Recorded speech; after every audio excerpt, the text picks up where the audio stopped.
During the summer months of 2011, Thailand experienced unprecedented precipitation levels.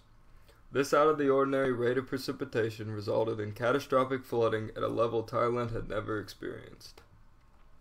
This flooding affected such a large portion of Thailand that the entire country was crippled by this massive flooding event. The towns and cities were flooded so severely that for as far as the eye can see, it was just water. Not a sight of dry ground. Houses, landmarks, schools, and all other buildings were surrounded by water several feet deep across the country.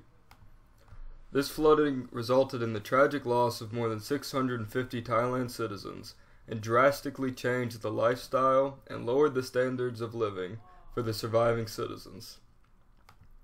People were left without the resources they needed to survive and thrive, and outside aid, while helpful, did not satisfy the needs of everyone.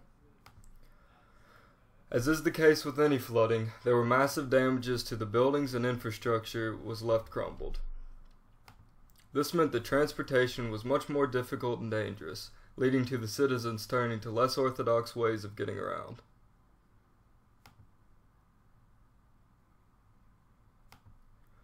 This flooding not only crippled the infrastructure and lifestyles of the Thai people, but it also crippled their economic power and stability.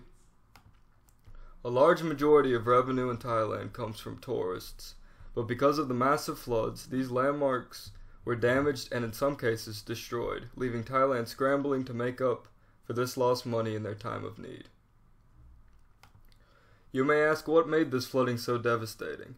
This onslaught of precipitation over the summer months is due to the fact that the climate of Thailand is monsoonal, meaning that the majority of rainfall occurs between the months of May and October.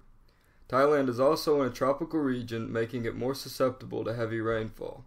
This rainy season was even more severe than most, and some contributing factors include El Niño being stronger than normal, and the 4 tropical storms that crossed the country during this time, adding to the precipitation totals.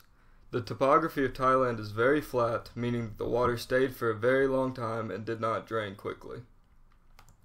There are lessons to be learned from this flood, and since 2011, improvements have been made by the government to improve drainage systems, focus on effective urban planning and lawmaking in order to mitigate the possibility of this happening again in the future.